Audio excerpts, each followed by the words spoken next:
Good morning, everyone. Kind of sad. I expected a bigger crowd, I'll be honest with you.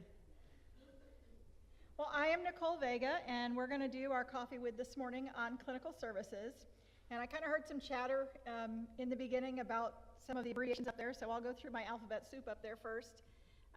So the first one is my MSN. I have a master's degree in nursing with a focus on leadership. I hold a registered nurse license in the state of Florida. The CDP is a certified dementia practitioner, which is just additional education and training in dementia care. And then I hold a board certification in infection prevention. So that's what all those little letters are. So before I start, I feel obligated to talk about COVID, although I'm sick of talking about COVID. Anybody else tired of talking? It's been 4 years. I'm really sick of talking about COVID. So we have had a huge spike on campus over the last 30 days in COVID cases. We have had about 45 independent living resident cases in the last 30 days. We have had, I think currently we have 8 cases at Majestic Oaks. We have approximately 10 staff members out. So this is a pretty big spike from what we've seen for many, many months now. So I would just encourage everybody, I know we're all sick of the precautions, trust me, I know. But I would like to kind of go over the current requirements for COVID and just kind of remind everybody that it is still out there. It is still affecting a large portion of our campus. So the CDC did away with isolation requirements a while back. And what they came up with is a respiratory virus protocol that kind of covers all the respiratory illnesses. So COVID, flu, pneumonia. And so they recommend when you have an onset of a respiratory virus that you stay home for 5 days. And then for the next 5 days, if you're out and about, they do recommend that you wear a mask. The recommendations still include social distancing. It still includes good hand washing. It still includes allowing for as much fresh air as possible when you're somewhere. You know, so if you're socializing at your unit and you can sit out on your porch or something like that versus sitting in your living room when it's not 110 degrees here in Florida, then that would be the preferred method. So I had a couple questions yesterday in a group about COVID isolation. And again, there is no mandate to isolate, so we are not mandating the isolation, but some of your friends are sharing COVID with you. You know, if you go out of town or you've been with a large family gathering or you go on a cruise, you're gonna get COVID. It's just out there very strong right now. And what happens is someone comes back from vacation and they've missed you, and so 7 of you go have dinner together that night. And the next morning they're sick and they have COVID, and I have now 7 more of you exposed.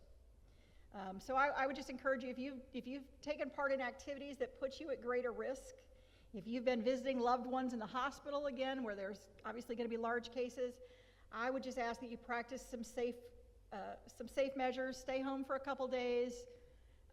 You know, we can get you some meal delivery if necessary, but we want to try to slow the progression of COVID right now on campus. The symptoms tend to be pretty mild right now. It's cold-like symptoms, sore throat, runny nose, fever, headache. But some of your neighbors have felt pretty yucky with it and have had some more challenges than others. So we just wanted to kind of start with that. I'm tired of talking about COVID. I know you're tired of hearing about COVID. But apparently, according to the health department, they told me in July, that the typical spikes that they're seeing are January and July. Well, that would have been helpful to know in June. So I could have told you that in June. So now we know. So the next spike will be January. So get prepared. All right, here we go. Maybe. There we go. So just a little bit about me first. I've been with John Knox Village for about 9 years. I talked about my letters there, so that's what's on this screen, that my master's degree, my dementia practitioner, and my infection control certification. And I have 20 years in long-term and post-acute care as a nurse. My job at John Knox is to kind of oversee all the clinical and regulatory oversight in a consultant capacity to Majestic Oaks and Oakview Suites, our assisted living. I serve as what's called the Extended Congregate Care Coordinator for assisted living. So they're required to have a registered nurse oversee patients who are on extended congregate care, which allows a resident to age in place in assisted living. I am also the Director of Nursing for Home Health. I oversee outpatient therapy, the physician practice where Martha is, and our medical response staff, and I do risk management reviews and oversight for the campus. I also develop all the policies and procedures for all of our clinical areas. I oversee all of the infection control and prevention measures on campus. I oversee our vaccine program and monitor our Florida Shots database, which is where we enter all of your vaccines so that the state of Florida knows you're up to date. I chair the Life Care Committee. I am the management representative for the Health Care Committee, and then I am a liaison for all of our clinical partnerships for various things. So that might be contracts or consultants that we have coming onto campus. It might be our education partners when we have students onto campus in our clinical areas, so I kind of coordinate all of that. This is what my role kind of looks like in a grid form there.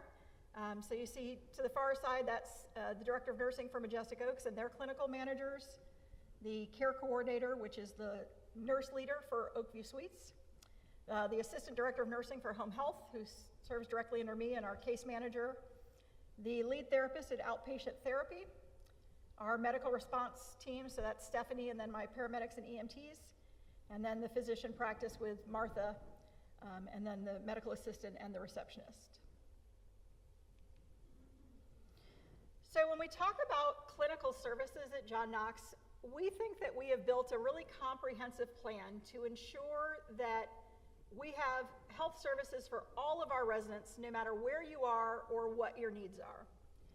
All of our services are designed to promote aging in place, to promote independence for you as long as possible, but independence doesn't necessarily mean without services.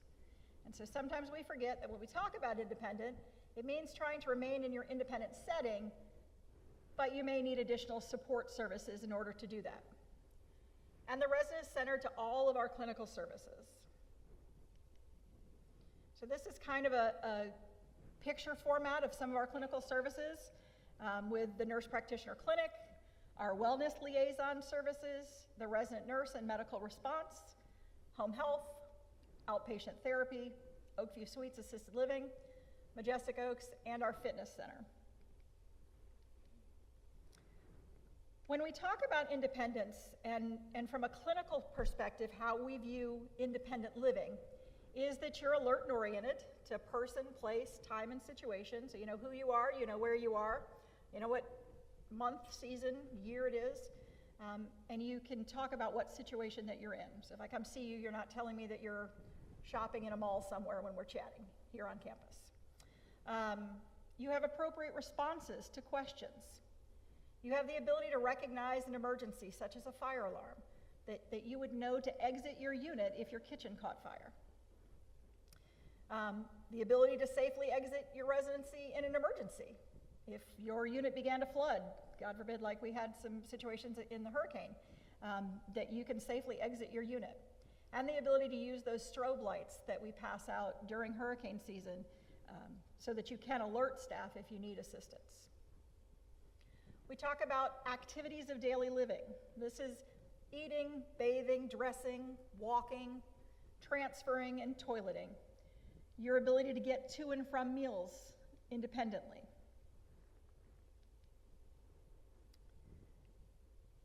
We have a life care committee here on campus that looks at kind of an interdisciplinary view of all of what's happening with the residents.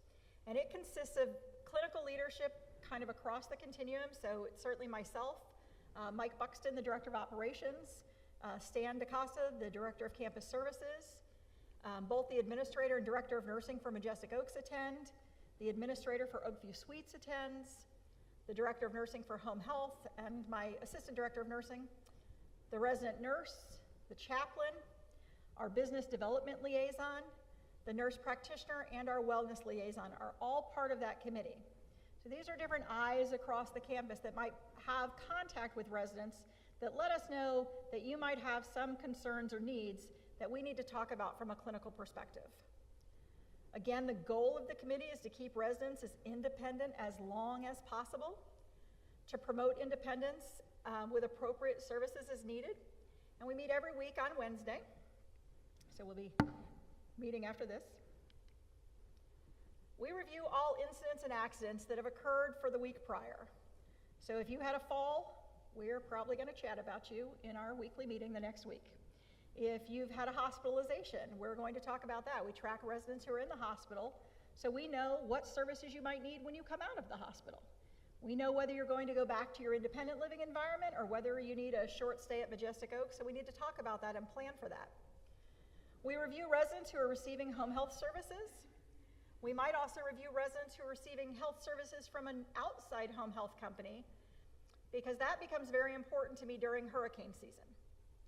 So what typically happens with an outside company during hurricane season is they don't come to campus. So if you have an outside company providing those services, then I have to make sure that I have staff available to step in and cover that for you. We review residents that are in other levels of care temporarily. So if you normally are independent living and you've had, let's say you had a hip surgery and you're currently at Majestic Oaks receiving therapy, we're going to kind of talk about where you're at in that recovery. Are there any barriers or obstacles to you returning home? What can we do to reduce those obstacles and get you home?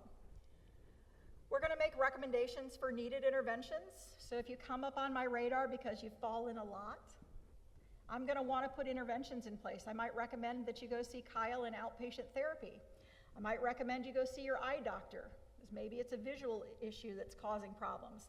Maybe we need to look at your medication because you've added on some new cardiac medication and they're causing low blood pressure for you, and so now you're getting up and falling because your blood pressure's dropping as soon as you stand up. So we want to look at those things because a lot of them are easy fixes. But what happens is sometimes you don't like to call us when you need us. You call your neighbor. Can you come pick me up off the floor? I don't want the nurse to know I fell. So that creates some problems for us because then I can't intervene.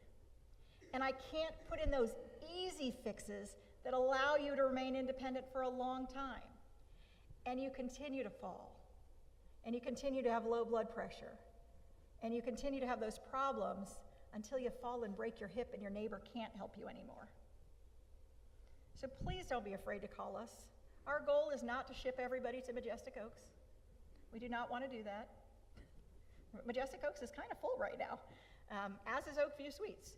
So we want to stay in your unit as long as possible. I would much prefer home health services as the director of nursing for home health.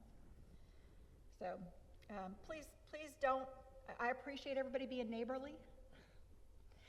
But we've also had situations where you went to help your neighbor and then you fell trying to pick them up. Now I got a twofer, 2 for 1. Please don't do that. And the Life Care Committee is going to make decisions to support or decline permanent changes in level of care. So if we get to the decision that we really think that you are no longer safe in independent living, that we need to recommend a level of care change, it will be a committee decision. It will not be a one-person decision. We will be reviewing that. We should have been talking to you about that for a while. You've probably declined our recommendations for a while at that point. If we're going to get to the point where we're going to recommend an absolute level of care change to you, you're well aware that that's what's coming because we've been chatting for a while. Those ultimately get reviewed and approved by Mr. Trainer, and then we would kind of plan that move. Some of the likely recommendations, we might recommend that Amanda Logan come see you from Wellness Services. Maybe we just need to start the conversation around planning for the future. Maybe we've just heard some things that are a little concerning to us, And I want Amanda to just kind of touch base with you and see what's going on. Do you have support in the community? Do you have family that lives close by? Do you have someone that can already assist you, or are you kind of on your own? A lot of our residents have family that lives out of state and are not readily available to assist. We might recommend a visit from the resident nurse. I'm going to show you in a couple slides kind of our life care assessment that we do that looks at functional ability. So I might have her go back out and reassess your functional ability and see if there's been a dramatic change. We might recommend you follow up with your primary care physician. Some of you are great, see your provider every 30 to 60 days. Sometimes we call your provider and they say, oh, I haven't seen her in 4 years.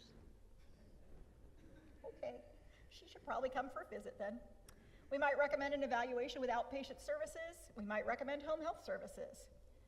But when followed, these recommendations are designed to extend your stay in independent living. It is not designed to cramp your style. It is not designed to make you miserable. We want to keep you as independent as long as possible, even if that includes with support services. So we have our resident nurse and medical response teams. Most of you have met Stephanie. She does the greeting when you first move in. So Stephanie is our RN. She's here Monday through Friday. And then on 3 to 11 and on weekends, it is staffed either by paramedics or EMTs, or some hours on the weekends with my home health nursing staff. We provide dedicated medical response for at least 16 hours daily. We do the response to all of the courtesy call system pendant alarms and our triage medical visits. We will conduct wellness visits. If you're not feeling well, people call Stephanie. We come out. We do lots of COVID testing right now. Typically, the resident nurse is your first experience as a resident with any medical staff at John Knox. And so Stephanie's going to come out and she's going to greet you when you first move in. She's going to be doing some assessments while she's chatting with you that you're probably not even aware she's doing. And then she's going to want to do a more comprehensive assessment, so she's going to schedule a follow-up with you. And so we'd really like you to participate with that. It helps give us an idea of what's going on and what we might need to prepare for in the future. And the medical response teams respond to approximately 80 calls a month. They stay busy. So I mentioned that Stephanie does a life care assessment. And the life care assessment is really just kind of a scoring tool that we used that gives us a rough idea of where you are at functionally and cognitively, and if independent living is still where you score. Okay? It's not a perfect assessment. There's lots of variations that go into it. But on the cognitive side, we're looking at your orientation status. Are you alert and oriented to yourself, where you are, the year? If I come visit you and you tell me it's 1969, I might have a concern. Your mood. Are you depressed? Are you lonely? Are you withdrawn and not socializing with anybody? Your affect, again, kind of mood and affect go hand in hand. Any behavioral concerns. Sometimes with cognitive issues comes wandering. And if you're wandering outside of your home at night, that could be dangerous. Sometimes you have a spouse and one wanders and one doesn't. And maybe we think it's okay for a while, but then that spouse goes to the grocery store and they come home and you're not there. It could be a scary situation for us. So we want to know about some of those things so that we can kind of address those wandering and elopement risks. The second part of the life care assessment is a functional assessment. This is like your physical ability to take care of things. Your ability to schedule appointments as needed for yourself, to go on shopping trips or vacations independently, your ability to maintain your home. Is your home clean, neat, relatively uncluttered, where you have safe access to hallways? If you like to keep things, like everything, but it impedes your exit out of the unit, then we need to intervene, because I need to make sure that if your unit fills with smoke and it's the middle of the night and you can't get to a light switch, that you still have a safe passage out of your home and you're not going to trip over one of your piles and not be able to get out. Right? So we're going to look at your ability to maintain your home. We're going to look at risk factors that might impact you. So do you live alone or do you have a support system? Again, do you have family nearby, or is your family in Utah and can't get here quickly? Have you had 2 or more hospitalizations in the last year? That's a big red flag for us. How many medications you're on? You've heard Joe do some of his chats where he talks about the average number of medications is 9 or more. There's a lot of interactions with that. The average medication when you get to Majestic Oaks is more like 16 to 17 per person a day. That's individual medication, not how many times you take it a day, by the way. So you could have one of those medications that you take 4 times a day. And then chronic medical conditions. If you have a progressive illness, dementia, Parkinson's, diabetes, congestive heart failure, COPD, something that we know does not improve over time, we want to prepare you for what you have coming.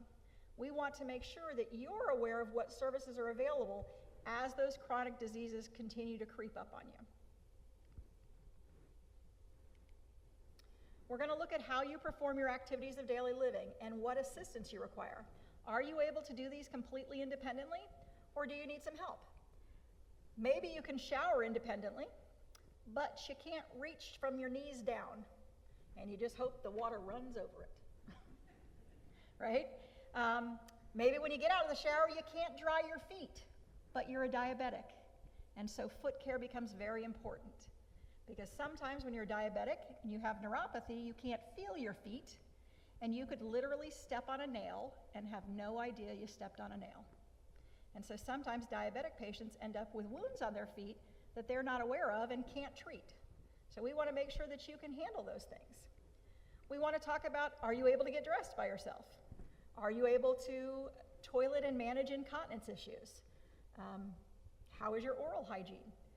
If you don't know, oral hygiene is very closely related to cardiac disease, and so we want to make sure that if you have a risk factor, that you're also maintaining with your dentist for regular cleanings. Your hearing and vision. If we're chatting with you and you're not answering any of our questions, could be a red flag, okay? And then nutrition. Are you eating? Sometimes we'll notice that somebody hasn't been going to dining. Sometimes we'll notice that maybe you look like you've lost weight, your clothes are a little baggy when we see you. And we go to your house and you say, no, I got plenty of food. And we open your refrigerator and you got like one little to-go package from 3 weeks ago in your refrigerator. We're concerned at that point that you're not able to maintain, that we need to put in interventions to make sure you have food in your house, food that's easy for you to make or grab and go type items, and that you're getting to dining services. So sometimes that's as easy as setting up scheduled transportation. That's all it might take. I schedule transportation to come pick you up every day at 4:30 and take you to dining services, problem solved. Now you can stay in independent living. But if I don't know it's a problem, I can't put that fix in place. We're going to look at mobility. Are you a fall risk? Do you have a gait or a balance impairment? Do you have any confusion? Do you have any paralysis or limited range of motion? The ability to get up. Some of you have very nice, comfy recliner chairs, and they're very squishy and soft, and they are something else to get up from. And sometimes we'll just get a call that you're stuck in a chair. We might recommend a new chair, something with a little bit more oomph on the bottom of it. Transfers. Can you get out of bed? Can you get to the bathroom safely? Can you get back in bed? How are you walking around the unit? Are you able to get to and from dining service again? And then again, that emergency response that we talked about. So I know you can't see this very well, but this is the last page of the life care assessment. And so the first box is the cognitive assessment score, and then it goes into functional assessment, which is your ADLs, those activities of daily living, and then your mobility assessment score. And depending on how you score, gives us an overall score of whether you require Majestic Oaks or 24-hour home health services, home health 6 to 12 hours a day, or possibly assisted living, intermittent home health services, or no services whatsoever. So that's one of the things, that's one of the interventions that we recommend pretty frequently out of the life care assessment, or out of the life care committee, is sending Stephanie back out to redo that assessment. So we already did this on you when you moved in, whether you're aware or not, we did. So we have a baseline score. And so over time, I want to make sure that you haven't had a significant change. All right, next service on our comprehensive clinical list is Martha. So Martha's our nurse practitioner. She's an advanced practice registered nurse. She does specialize in geriatric medicine. She has been with John Knox for over 12 years. She's very familiar with all of our policies and procedures, and I mentioned she participates in our Life Care Committee. She sees residents for primary care. So if you don't know, if you have an outside primary care, you can use Martha for your primary care physician. She will communicate with any specialty providers you have, your cardiologist, your pulmonologist, your oncologist, and she will help kind of coordinate all of that. She is licensed for autonomous practice. So in the state of Florida, that means she doesn't have to have an overseeing medical doctor. So she can provide primary care services independent of another physician. She does preventative care treatments, physical exams, and chronic disease management. She sees office visits Monday through Friday. We have laboratory services available through the clinic on Mondays and Fridays. She's available for second opinions if you just didn't like what your other doctor had to say. And she helps follow residents through the continuum. So if she was your doctor in independent living, she was your nurse practitioner in independent living, and you go to assisted living, she's still going to be your provider. Now we might have to add a doctor in place because Majestic Oaks and Oakview Suites, by their licensure, requires a physician to oversee care. So we would assign our medical director, Dr. Kershid, to oversee that care, but Martha would still continue to follow you through that continuum. We have our wellness service liaison here. So everybody knows Amanda Logan, and so Amanda's position is designed to address common psychosocial aspects for life changes, to help you with coordination of benefits, maybe through your insurance or through a life insurance policy, to talk about caregiver education in schools, to discuss end-of-life challenges, right? So I know that some of the chats that Amanda has done have been kind of focused on some of those changes that we need to start planning for. She assists with the coordination of John Knox Village services. So if you're chatting with Amanda, she can say, well, you know, that sounds like something that might need some home health services, and she can make the referral or encourage you to contact one of us in home health. She might say, you know, let me have Stephanie come out. That's kind of clinical. Let me have Stephanie come out and chat with you about that. And then she organizes all of our caregiver support groups, which have been very popular. So here's a list of some of them. I don't know if this is all of them. Is that all of them? So we have a Parkinson's support group. We have a grief support group, caregiver support, visual impairment support, memory impairment support, and our diabetic support services. So if you're not participating in one of the groups, we would certainly encourage, if any of those apply to you, that you would participate. We've had some really good attendance, and a lot of good camaraderie has come out of those groups. So this is kind of information overload on clinical services. So this is where it gets a little sticky. Home health services. So we have skilled home health services, which are covered by Medicare or your managed care program. And then we have private home health services, which you pay for individually. So we're going to start on the skilled side because obviously if Medicare or your managed care policy is paying for it, they have a lot more requirements. If you're paying for it, well, we don't care. All right, so under skilled home health care services, these are typically covered by your insurance, and they have to be ordered by your primary care provider. This may include visits from the nurse, a physical therapist, an occupational therapist, the speech therapist, maybe a home health aide to come assist you with activities of daily living. And the clinicians will set goals for your care and assist you in meeting those. Once those goals are met, we have to stop home health services, okay? And we would then transition you to something else. Maybe it's private duty services if you need a continuation of those. Maybe we transition you to outpatient therapy because you're no longer homebound and you can go to Oak Park. So the requirements for a Medicare skilled home health visit is you have to be confined to your home. You have to have a need for skilled services. You have to be under the care of a physician. You're receiving services under that plan of care that's established by those clinicians. We have to send that plan of care to your physician to be signed off on. They have to agree and approve that plan of care and send it back to me. I have to then send that plan of care to Medicare so that they'll pay for it. You have to have a face-to-face encounter with your physician. They cannot order you home health services over the phone and send us a prescription if you have not seen them in the last 30 days. So you would have to go to your doctor to have that conversation. This typically, home health skilled services typically follows an inpatient stay, maybe that you've had a hospitalization, or maybe you were at Majestic Oaks and you're discharging home. But it doesn't have to be. It can be a direct order from your physician, but you have to have that face-to-face visit with them. So this is that confined to home criteria because it gets a little confusing. So under the first column there, criteria one of those has to be met in order for you to meet the homebound criteria. So because of illness or injury, you need the aid of a supportive device. So if you use crutches or a cane or a wheelchair or a walker, you're homebound. That's the easy one for us. Or you require special transportation, meaning you require medical transport to go to doctor's appointments, or you require the assistance of another person to safely leave your home and go to those visits. Or you have to have a condition such that leaving your home is medically contraindicated, like COVID. You would be homebound while you were diagnosed with COVID. If you don't meet one of those criteria, you have to meet both of the criteria in the second column. So there must exist a normal inability to leave your home, like it didn't just happen yesterday. And leaving your home must require a considerable and taxing effort.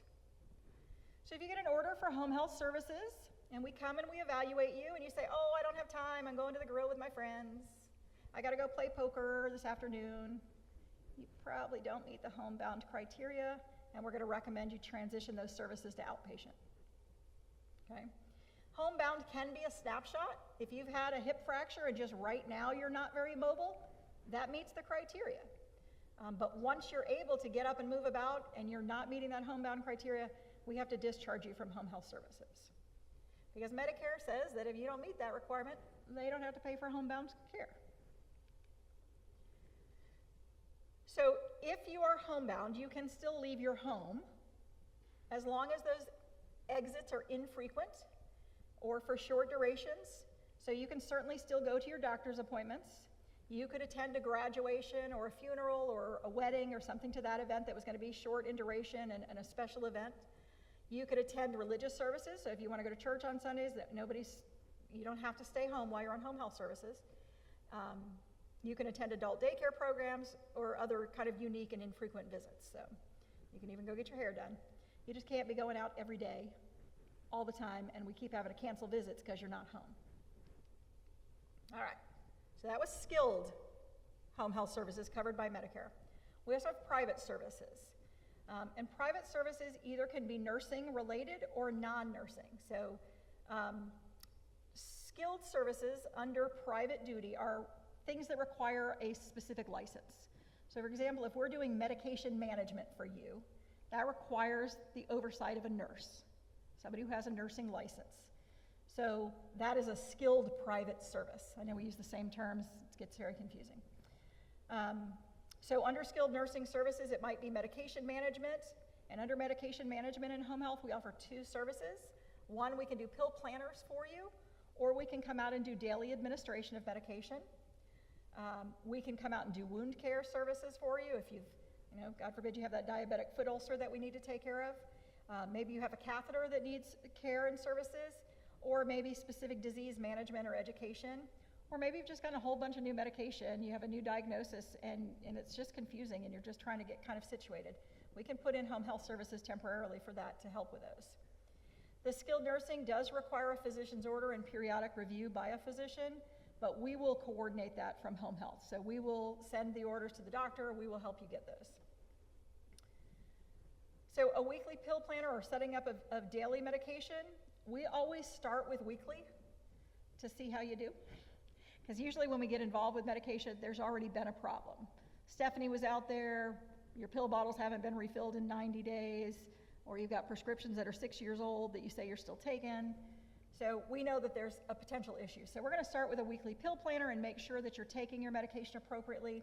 If we find that you're not, we set it up on Monday. When we come back the following Monday, there's still 4 days full of pills. We know you didn't do so hot that week.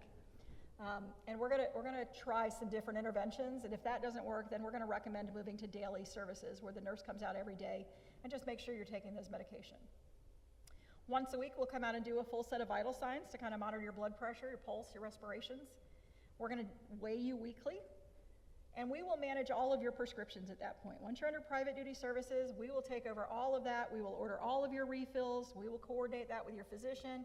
We will have, if you use Oak Park, it'll be delivered directly to home health where we can just get the prescription, fill it in your planner, and get it back out to you. If there's issues with medication, so let's say you're taking a medication that requires lab monitoring, so maybe you're on Coumadin and you need PTINRs coordinated, we will help with that. If you're on a medication that requires like Q6-month lab draws, we will coordinate that. And if there's any issues or side effects with your medication that we're noticing, we will go ahead and communicate with the physician about that to kind of work on that. We will also destroy any old medications for you or take care of any expired medication. We will help you manage all of your physician appointments. That includes scheduling, rescheduling, arranging transportation. We will complete any necessary intake paperwork that you have. We will confirm your physician appointments and provide you appointment reminders. We will manage all of your laboratory services, whether those are scheduled lab draws at Oak Park or another lab service. We will ensure that your physician receives those lab results and that we are accepting orders if there's any new labs that your physician wants. We will communicate information to your medical power of attorney if that's what you so desire, and we will assist in filing any of your long-term care insurance claims if you're on private duty home health services. So if you're on weekly pill planner services, all of those services are automatically included. It's just part of what we do with weekly pill planner. Some of the non-skilled services in home health are your home health aid. So these are services that don't require a license. So that's your home health aides for bathing, dressing, grooming, assisting with incontinence cares or showers, meal assistance. Maybe we need to help you make breakfast in the morning or set up your meals, safety and fall prevention, and maybe you just need a companion for pet care or walking of your pet, shopping. We used to do a lot of shopping before COVID, and now we don't do very much, so we'd love to shop again. And assistance with transportation. So if it's really difficult for you to get out to Publix every week, but you know what you buy and what exactly what you like, we can help arrange that. We can either schedule it and help you arrange a delivery for Publix, or we can just take care of it in home health. And we certainly do assistance with any transportation needs that you might have. So moving on to outpatient. Outpatient is rehabilitative services designed as a set of interventions to optimize your functional ability and to reduce any type of disability that you might have, whether that is permanent or temporary. We address underlying health conditions in outpatient and their symptoms. So again, if you're taking those medications that are causing you to have some orthostatic issues, the therapist will communicate that back to the physician and try to work with them to get something resolved on that issue. Even if it's not a therapy problem, if it's impacting your functional ability, they're still going to address that issue. They're going to modify the environment. Maybe it's something, again, I keep going back to, there's a lot of really simple fixes. Maybe you just need us to install some grab bars in your bathroom to help you get on and off the commode. And you don't need anything else after that. So we can come in, I can send my occupational therapist in. She can do a home evaluation. She can assess the environment. She can look at fall risk. She can look how you get up and down from different surfaces. And we can modify that environment through outpatient services to make you more independent. We can help with ordering or adjusting any assistive devices or products you might have, so your wheelchairs, walkers, and then education and task adaptation so that those can be better performed. So a lot of times we talk about task adaptation when we're talking about patients who become short of breath. So if you know that you have a 10 a.m. appointment and you have to wake up at 5 in order to make your 10 a.m. appointment, because you know that by the time you get out of the shower, you are so short of breath that you have to sit in your chair and wait 30 minutes before you get dressed. Or then once you get dressed, you're okay until you have to bend over and put on your socks. And you know that you're going to break out in a sweat after you put on your socks, and you need another 30-minute rest period. There are ways that we can help with task segmentation or adaptive devices to make your life easier. Okay? We also look at physical exercise training to improve muscle strength, whether that be voluntary movements or muscle memory. We look at balance for patients with strokes or Parkinson's diseases that may be affected by a neurological issue. We're going to, again, modify that home environment to help improve safety, increase independence, and reduce your risk of falling. We're going to educate a person with heart disease on how to exercise safely. What are safe exercises? We're going to do positioning and splinting devices so that you can address any skin healing, reduce swelling, regain movement, even something after a burn. We also have speech and language pathology in outpatient therapy to help improve communication after a brain injury or an actual swallow dysfunction after a brain injury. So that is all outpatient services. Outpatient services, by the way, you do not need a physician's order for in the beginning. If you think you need help with any of those items I listed, you can just show up and tell them that you want to be seen by the physical therapist. And we will schedule your evaluation. They will assess all of your needs. They will create that same plan of care like we do in home health, and then they will send it to the physician to get the order. You can be on physical therapy services for 30 days in the state of Florida before you have a physician's order. So if you think you have a need but you can't get into your primary care provider, please don't wait. Go see Kyle. We'll get you on the schedule. We'll get everything taken care of, and we will help coordinate that plan of care with your physician so you don't even have to worry about it. So Oakview Suites are assisted living. So Oakview Suites has a standard license, which just basically provides residential services. So we provide the oversight for all of those activities of daily living, that bathing, dressing, grooming. We've talked about that a lot today. Assistance with medication administration, assistance with transfers, and meal services. So in Oakview, you get 3 meals a day. But we also have an extended congregate care license in Oakview Suites. And this allows residents to age in place by expanding the services that are provided. So if we're going to recommend extended congregate care services to you, or ECC services, we do have to have a nurse available to provide those services as outlined in your care plan that we'll develop with you. We can provide greater assistance, so more than a one-person assist if you need it for assistance with ADLs. We can do more frequent vital sign monitoring, maybe you have an acute illness that we need to kind of monitor a little bit more closely. We can do special dietary procedures under ECC. We can do supervision of cognitive impairments and educational programs to promote health and to prevent illness. Moving into assisted living requires a physician's assessment and orders. There's a form called an 1823 that's required, and we will assist you in that process if you think that that's where you need to be or you think a loved one needs to be there. We will assist in completing as much of that form as possible and then sending it to the physician to finish off. We can determine the appropriate level of care based on your need.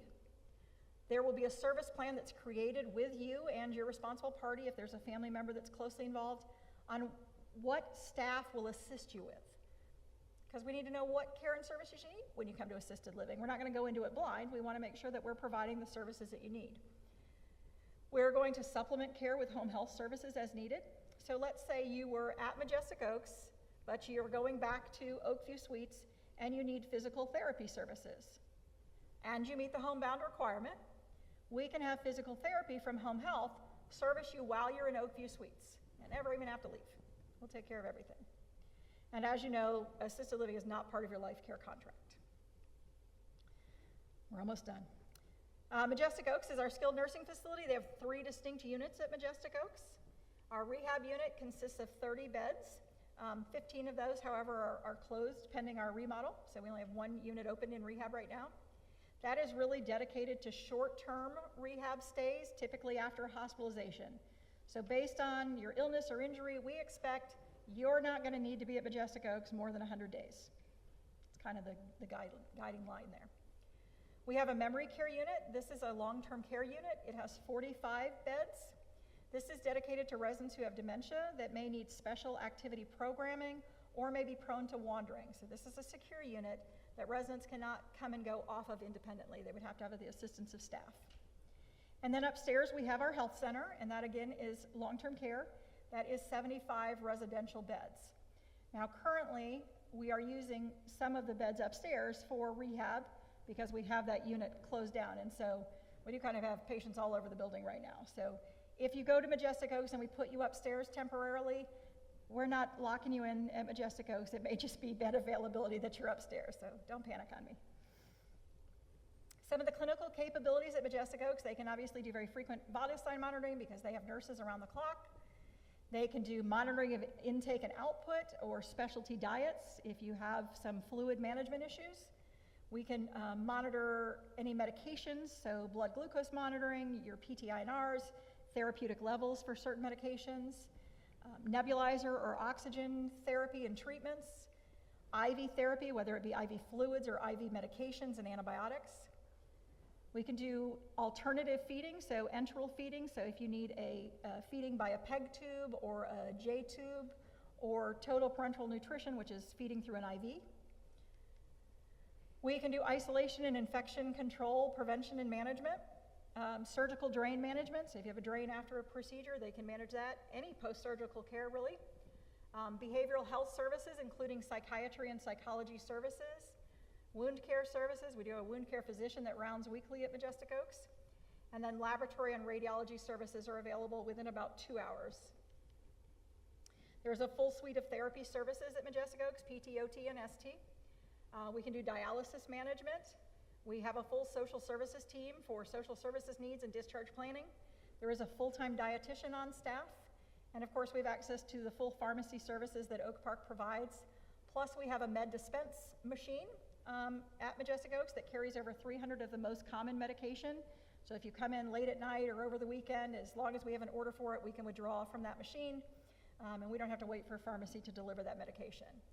We also carry an emergency IV stock all the time at Majestic Oaks, and we have a consultant pharmacist that's available to come in and review medications, look for complications or duplication of therapy. So if you're on 2 blood thinners, we might want to check with your physician, make sure that's what they intended. So I started the chat out talking about comprehensive health services, and I want you to think of our health services as kind of a pendulum. And so there's a period of health when everything's going good. Likely everybody sitting in front of me. Life is okay right now. You're doing okay, you're managing, you got here without a whole lot of issue. Life is good. Now is the time when you're in that state of health to plan, to communicate with your physician about what your thoughts are about upcoming needs, to gain as much knowledge as you can about your disease process or what services you might need in the future, and to start anticipating those needs. Because once that pendulum swings and you're in a state of illness, there's a lot of anxiety, there's a lot of stress, there's a lot of caregiver stress that may affect a spouse or a family member or your children. There's frustration and fear. That's not the time to plan. That's a bad time to plan. We make bad decisions when we're in periods of significant stress, right? So we want to do it while we're healthy and on the health side of the pendulum. Caregiver burnout. This applies to family members and neighbors alike. So the Cleveland Clinic defines caregiver burnout as a state of physical, emotional, and mental exhaustion. Stressed caregivers experience fatigue, anxiety, and depression. So sometimes I'll get a call from a neighbor, and she says, Nicole, why haven't you done anything about Mrs. So-and-so? She cannot function independently. Well, what's happening? We have to take her to every meal. We take her to every doctor's appointment. I had to pick her up off the floor 3 times last week. But I don't know any of that. So if the neighbor's supplementing all of your care, and now your neighbor's exhausted, if they stop taking your phone calls, you need to call me. Your neighbor's tired, okay? They call me when they're trying to avoid your call anymore because they're just tired. And let us get involved. It's great that neighbors look out for each other. It's wonderful. But it is not betraying your neighbor to let someone know that they might need a little bit more assistance, right? You would do the same thing for a parent or a child. You would encourage them at a minimum to reach out to someone. You can call me anonymously, it's fine. I won't tell them it was you. So some of the causes of caregiver burnout are role confusion. If all of a sudden you become the caregiver instead of the wife, that's a lot to deal with. When you're no longer a 50-50 partnership in a marriage and you are providing almost 100% of the care, that shifts a lot of things around for you. It creates a lot of frustration.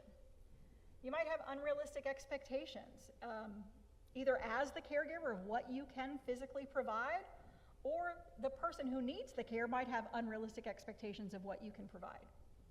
There's a lack of control. You can no longer leave your house when you want to. You can't just go to the grocery store. You can't just pick up. If everybody thinks back, way back when you had babies, and you can't just pick up and leave the house. You got to make sure you have the diapers. You got to make sure you have the bottles. You got to make sure you have all that stuff. It's the same thing when you become a caregiver. Are they safe? Do I have everything I need? Did they take their medication? Did I get the walker put in the car? Do I need to take the wheelchair because we're going to be going for longer distances? And I watched some of you try to put wheelchairs and walkers in the back of your car in the golf cart. You could use some help. I'll stand there and make sure you don't fall over while you're doing it, or I'll come offer to help. Unreasonable demands. When someone requires total assistance, it's a lot for the caregiver. And then failing to ask for help. So I would say that most of the married couples on John Knox would say, I took a vow to care for my loved one. Yes? Nobody's nodding? Like, no, I didn't make that. That's why people don't ask for help. You think it's your duty to provide all of that care and services. But sometimes it's just physically not possible. So ways to prevent caregiver burnout: set realistic goals. Recognize that you may need assistance being a caregiver. Please participate in our support groups. Be realistic about your loved one's disease. Know your limits. Recognize your potential for burnout. Take some time for self-care.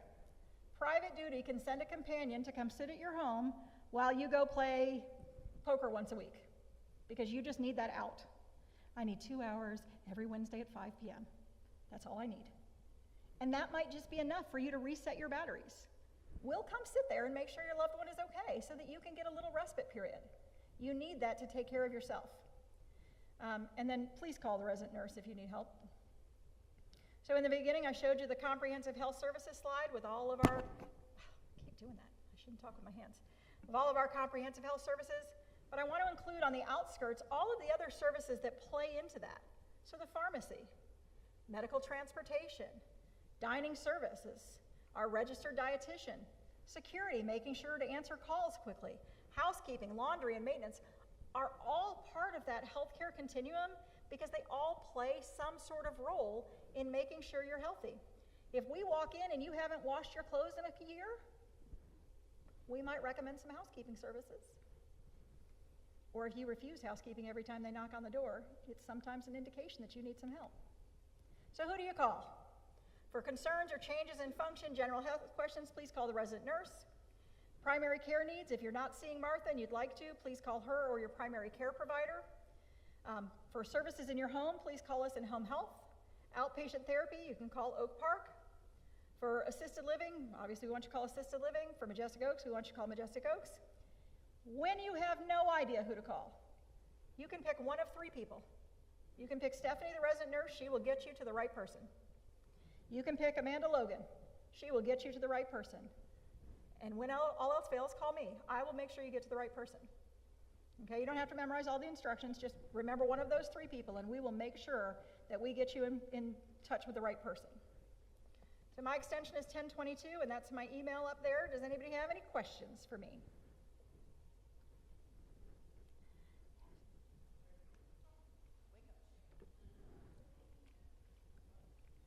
No questions? Information overload? No questions? Not yet. Hi. It's on. I was just wondering, I'm going, as you know, to MO every day. Are they going to start taking precautions like masks, gloves, etc.? So that is not allowed anymore in the state of Florida for us to put in precautions for COVID outbreaks. So we cannot mandate masks or certain PPE. We have it available for everybody. So there's a hand washing, hand sanitizer as soon as you come in. There are masks at the check-in location. We do cover, when you do your sign-in on the AccuShield check-in, we cover some of our basic infection control as kind of an every time you come in education. So it's just available for you. We can't mandate it for our staff either. Unless they're physically taking care of a specific patient with COVID, then they have to provide PPE, but just wandering around the building, they do not have to, they can't be mandated anymore. I am sure it will be. It might take a couple days, but I am sure it will be online. So be posted in the next 24 to 48 hours. Nicole, I'm wondering about hospice. Some people go down the road to the freestanding hospice, and some go to hospice in Majestic Oaks. Could you please explain the difference? Absolutely. So understand that hospice services can be provided anywhere. You can have hospice services in your home. You could have hospice services in Oakview Suites. You could have hospice services in Majestic Oaks. Doesn't matter what your hospice condition or needs are, you can have those services anywhere you reside on campus. We work closely with 2 hospice providers, but you are welcome to choose any hospice provider that most fits your needs. The hospice house is typically designed to manage symptoms that cannot be managed elsewhere. Typically, that is in anticipation of an impending death, unfortunately. It's usually someone who is anticipated to not remain with us for more than about 10 days when they go to the hospice house. Now, as with everything, we do a pretty bad job predicting that sometimes, but usually they go to the hospice house when their symptoms can no longer be managed in the home or in one of those other settings. Maybe they need more frequent monitoring, they need more frequent pain management. When the symptoms of pain or respiratory distress or something become too much for one of those other areas, then they would recommend the hospice house. And so almost all of the hospice services have some type of inpatient unit to allow for that. But typically it is, you can only stay there under a Medicare guideline. You have 10 days with an extension of an additional 10 days, or they have to discharge. So typically, most services can be managed in your home environment or in Majestic Oaks or Oakview Suites.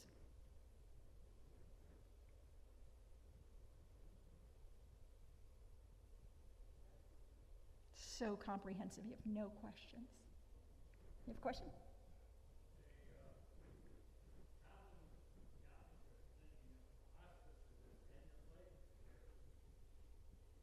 So he's asking if common knowledge for hospice to be end of life. So there are 2 kind of spaces in the hospice palliative world.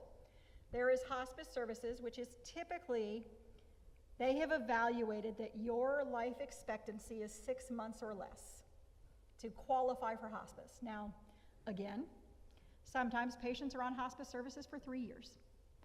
We don't do a very good job predicting it all the time. But that's the criteria to meet hospice services, is a diagnosis that your life expectancy is 6 months or less. Palliative care can be that you have a terminal illness absent that short life expectancy, that you just need long-term services for that terminal illness. So you could receive palliative care services maybe with a low-level cancer diagnosis that may be terminal or inoperable, but you're not facing that segment of life expectancy at 6 months. Any other questions? I am always available. Please call me. That's what I'm here for. If you have questions or concerns, you need help, please reach out. It's a wonderful break in my day of policy writing to chat with a resident, so please call me if you need any help. Thank you very much.